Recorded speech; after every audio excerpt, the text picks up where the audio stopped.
এক ব্যক্তি এত পাপ করেছে যে শেষে মৃত্যুর সময় সে সন্তানদেরকে ডাকছে, ডেকে বলছে যে আমি যখন মারা যাব আমার লাশটাকে তোমরা কবর দিও না, যদি আল্লাহ পাক আমাকে ধরতে পারেন তাহলে খবর আছে আমার।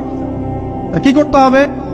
সে বলছে যে আমার দেহটাকে তোমরা পুড়িয়ে ফেলবে এবং পুড়িয়ে ফেলার পরে ছাইগুলোকে একত্রিত করবা, পুরো অর্ধেক ছাই সমুদ্রে ভাসিয়ে দিবা, অর্ধেক ছাই বাতাসে উড়িয়ে দিবা।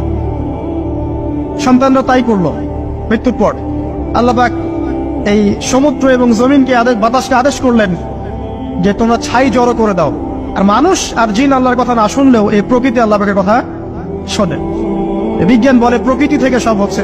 কি প্রকৃতি? প্রকৃতি কি, কাকে বলে? মানুষকে আল্লাহর ইবাদতকে বাদ দিয়ে এক প্রকৃতি পূজায় নিয়ে গেছে। এই পুরো প্রকৃতি আর মহাবিশ্বে এক আল্লাহর ইবাদত করে। কে সৃষ্টি করলো প্রকৃতি? প্রাকৃতিক ভাবে হয়েছে সবকিছু বলে, আল্লাহ থেকে হয়েছে বলা যাবে না। বলে আপনি মৌলবাদী হয়ে যাবেন। আল্লাহ শব্দ ইউজ করলে আপনি মৌলবাদী হয়ে যাবেন।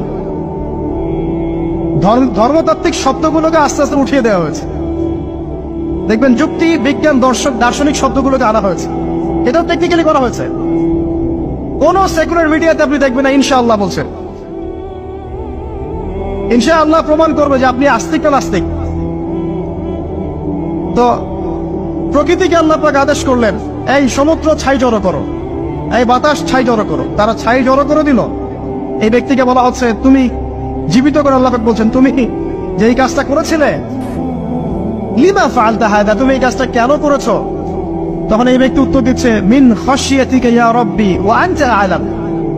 হে আল্লাহ, আমি আমার বুঝে যা এসেছে আপনার ভয়েই আমি এই কাজটা করেছি, আর আপনি খুব ভালো করেই জানেন যে আমি আপনার ভয়ে করেছি নাকি অন্য কোনো কারণে করেছি। মানে আপনি আমার মনের কথা জানেন। আল্লাহ পাক তাকে মাফ করে দেবেন।